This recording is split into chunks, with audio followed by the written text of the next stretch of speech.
Colonel Steve Warren. He is the spokesman for the anti-ISIS coalition in Iraq. Iraqi forces, Colonel, say that they've liberated Ramadi. But give us a sense of if these ISIS fighters are completely gone from the city. Are there still pockets of resistance? Yeah, the Iraqi forces have made great progress over the last week or so. They've secured the city center. It's a complex of buildings, kind of like a city hall complex. And they've secured that and south down to the railroad tracks that form the southern border of the city. Over the last week or two, they had also cleared some of the major neighborhoods outside of the city center, kind of the suburbs, and they've done a terrific job of clearing all those areas. Inside the city center, there remain some neighborhoods that have not yet been cleared. We are seeing small groups, squad-sized elements, 7, 8-man teams of enemy fighters still moving around. Additionally, there is a real threat for unexploded ordnance, minefields, booby-trapped houses.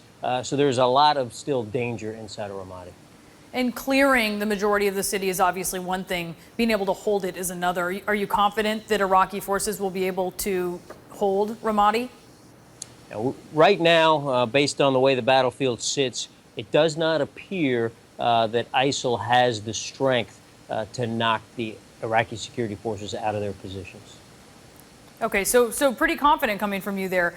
Looking forward, perhaps, to another push, what happens next year? Could we see a push to retake Mosul? Well, Mosul is certainly on the list of things to do as we free the rest of Iraq from ISIL.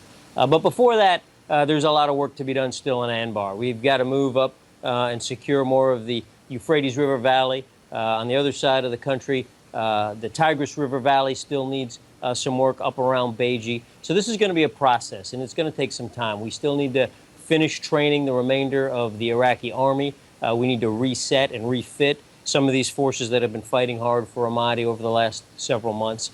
So Mosul will come, but it will be a while.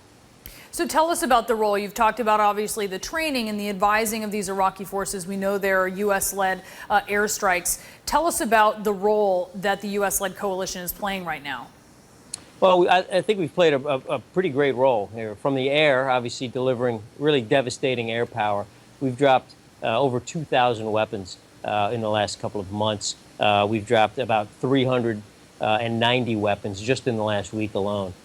This has done everything from take enemy fighters off the battlefield to destroying VBIDs, which this enemy uses kind of as their precision weapon. It's opened up obstacle lanes so that friendly forces can get through. So that's kind of the kinetic piece. The other piece, of course, is our training, advising, and assisting. And there's really two parts to that. The training, which takes place here closer to Baghdad at several sites. We've already trained almost 16,000 Iraqi soldiers. We've also trained about 5,000 Sunni tribal fighters, most of whom are participating in this fight for Ramadi.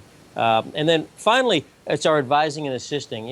Months ago when we opened up a new location at Al-Taqadum, there was a little bit of tension about that, but it's really paid off, I think. Our advisors who are in this forward advisory base at Al-Taqadum have really been able to help the Iraqi forces integrate their ground operations with our air component.